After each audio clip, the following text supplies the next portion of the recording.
प्यारे दोस्तों, लखनऊ की सड़क पर एक लड़की खड़ी थी और वो ऑटो रिक्शा वाले का इंतजार कर रही थी कि अचानक उसको एक ऑटो रिक्शा वाला दिखाई दिया। उसने उसको रुकने का इशारा किया तो ऑटो रिक्शा वाला रुक गया। रिक्शा वाला उस खातून से पूछने लगा कि आपको कहाँ जाना है। उस हिंदू लड़की ने देखा कि रिक्शे वाला एक मुसलमान है। उसने सर पर टोपी पहन रखी है और चेहरे पर सुन्नत रसूल सल्लल्लाहु अलैहि वसल्लम सजा रखी है, यानी दाढ़ी रखी है। तो उस लड़की ने ऑटो वाले को मौलवी समझकर दिल ही दिल में कहा, मैं इससे कह देती हूँ कि मुझे कहीं नहीं जाना। लेकिन क्योंकि उस लड़की का ऑफिस एक सुनसान जगह पर था, वहाँ पर ज्यादा दूसरी सवारियाँ नहीं आती थी और गर्मी की वजह से उसकी हालत भी खराब हो रही थी। उस लड़की के पास अब और कोई ऑप्शन मौजूद नहीं था, लिहाजा मजबूरन उसे उस मौलवी के साथ बैठना ही पड़ा। उस लड़की ने कहा, मुझे सिविल लाइन जाना है। उस लड़की ने किराया पूछा तो रिक्शे वाले ने बताया 200 रुपये किराया होगा। लड़की सोचती है, मैं तो रोजाना यहीं से अपने घर जाती हूँ और 300 रुपये किराया देकर जाती हूँ। ये सब जो कहते हैं कि मौलवी बुरे होते हैं, लालची होते हैं और हवस के मारे होते हैं, ये दाढ़ी वाले भरोसे के काबिल नहीं होते। ये सब सवाल उसके जहन में गर्दिश कर रहे थे और वो परेशान नजर आने लगी। दूसरी तरफ गर्मी शदीद थी। इतने में ऑटो वाला कहने लगा, चलिए आप मुझे 180 रुपये दे दीजिएगा। ये लड़की मुसलमान मर्दों से बेहद नफरत करती थी। किसी भी सूरत में मुसलमान मर्द उसे पसंद ना थे, लेकिन आज उसे एक मौलवी के साथ सफर करना पड़ रहा था। इस सफर के दौरान मौलवी ने इस लड़की से क्या कहा, इस मौलवी का उस लड़की पर क्या असर हुआ, ये सारी तफसीलात आगे हम आपको वीडियो में बताएंगे। लेकिन उससे पहले आपसे एक छोटी सी गुजारिश है कि आप इस वीडियो को एक लाइक लाजमी करें और हमारे चैनल को भी सब्सक्राइब कर ले, क्योंकि हम आपके लिए बहुत ही प्यारी प्यारी वीडियो लाते रहते हैं। प्यारे दोस्तों, लड़की रिक्शे वाले के साथ जाने को तैयार हो गई और रिक्शे वाले से कहा, मेरा सामान उठाने में मेरी मदद करो।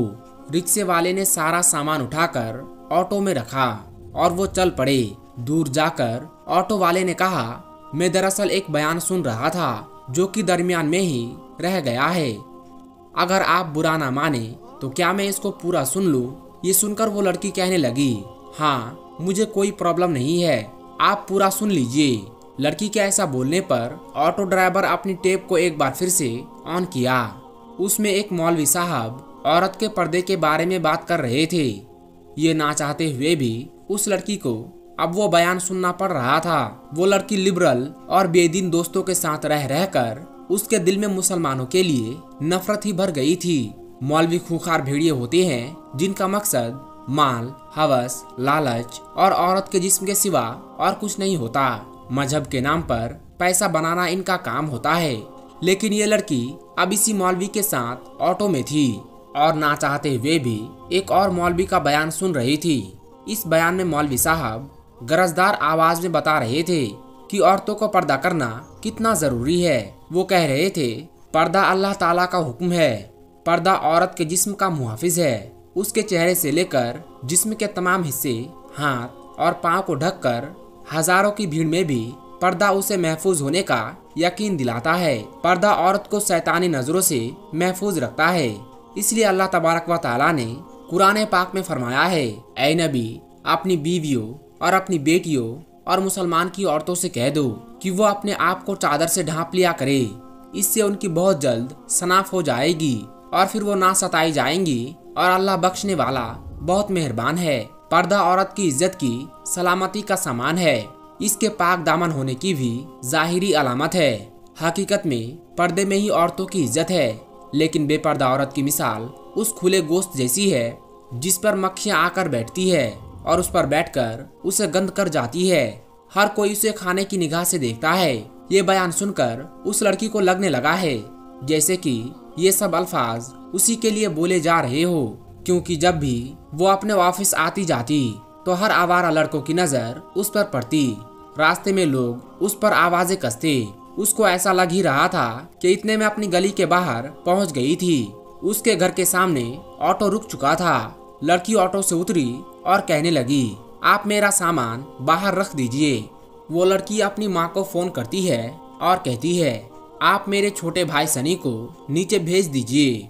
मेरे पास कुछ सामान है जिसका वजन कुछ ज्यादा ही है, मैं अकेले उठाकर उसको ऊपर नहीं ला सकती हूँ। माँ कहती है, बेटा तुम्हारा भाई तो घर पर नहीं है। ये सुनकर ऑटो ड्राइवर बोला, मैं आपका सामान आपके घर तक छोड़ देता हूँ, इसमें मुझे कोई मसला नहीं है। लड़की के दिमाग में ये सोच पहले आ चुकी थी कि ये तमाम खेल पैसों की लालच में किया जा रहा है। मैं इससे अपना सामान ऊपर रखवा लेती हूँ और फिर जितना पैसा मांगेगा मैं उतना पैसा इसको दे दूंगी।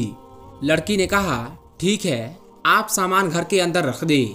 मौलवी ने सामान उठाया और लड़की के पीछे चलते चलते सारे सामान फर्स्ट फ्लोर पर उसके फ्लैट के सामने रख दिया। लड़की ने 300 रुपए निकालकर उसकी तरफ बढ़ाए तो ऑटो ड्राइवर ने कहा, किराया की बात तो 180 की थी, तो ये ज्यादा पैसे क्यों दे रही है? लड़की ने कहा, मैं रोजाना ऑफिस से घर ऑटो में ही आती जाती हूँ, ये मेरा डेली का किराया मैं आपको दे रही हूँ। आपने तो मेरा सामान उठाकर दरवाजे तक भी पहुँचा दिया है। अगर आप इसकी अलग कीमत या मुआवजा चाहते हैं तो मैं वो भी अदा करने को तैयार हूँ। मौलवी ने कहा, देखिए बहन, बात 180 रुपए की तय हुई थी, आप मुझे सिर्फ किराया का 180 रुपए ही अदा कीजिए। बाकी जो मैंने सामान उठाने में आपकी मदद की है, ये तो मेरा दीन सिखाता है, हमें दूसरों के साथ ना सिर्फ हमदर्दी दिखानी चाहिए बल्कि उनकी मुश्किलात में भी उनके काम भी आना चाहिए। ये सुनकर वो लड़की कहने लगी, आप मुझे एक बात बताइए, क्या आप वाकई में एक मौलवी हैं? वो शख्स उसकी तरफ देखकर हल्का सा मुस्कुराया और कहा, बहन, मैं कोई हाफिज, आलिम या दीन की बहुत ज्यादा समझ रखने वाला नहीं हूँ, लेकिन मैं उन लोगों से बहुत प्यार करता हूँ। मेरा दीन सिखाता है अपने से दूसरों लोगों के साथ, चाहे उनका ताल्लुक किसी भी दीन से हो, किसी भी मजहब से हो, किसी भी इलाके से हो, आपको उससे हुस्न अखलाक के साथ पेश आना चाहिए। और हमारे दीन में हुस्न अखलाक की बहुत ज्यादा अहमियत है। आपको मौलवी और मुसलमान के मुतालिक गलत बताया गया है। आज आपने एक मुसलमान को देख लिया है कि मेरे दीन में दूसरों की मदद का बहुत ज्यादा अजर बताया गया है।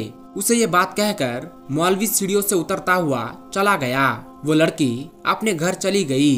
अब उस लड़की के दिल में जो पहले मुसलमानों के लिए नफरत थी, वो नफरत खत्म होने लगी। दोस्तों, इस वीडियो से हमें ये मालूम चलता है कि बंदा कोई भी इंसान हो, हमें उसके साथ हुस्न अखलाक के साथ पेश आना चाहिए। ये हमारी निशानी है। जब दूसरे मजहब के लोग आपके अच्छे हुस्न अखलाक को देखेंगे तो सोचेंगे, जब इनका उम्मती ऐसा है तो इनके आका कैसे होंगे। तो दोस्तों, हमें अच्छे हुस्न अखलाक के साथ सभी लोगों के साथ पेश आना चाहिए। दोस्तों, ये वीडियो और ये वाकया आपको कैसी लगी कमेंट बॉक्स में जरूर बताइएगा और इस वीडियो को दूसरों तक भी शेयर कर दीजिए, क्योंकि हदीस पाक में वाज़ेह तौर पर यह बताई गई है कि दीन इस्लाम की बातों को दूसरों तक पहुंचाना सदकाए जारिया है और आपके इस नेक काम से बहुत सारे लोगों को अच्छी बातें मालूम हो जाएगी। इसलिए इस वीडियो को शेयर करके इस नेक काम में हिस्सा जरूर ले। आज की इस वीडियो में बस इतना ही। हम मिलेंगे आपको अगली वीडियो में। तब तक के लिए अस्सलाम वालेकुम, अल्लाह हाफिज।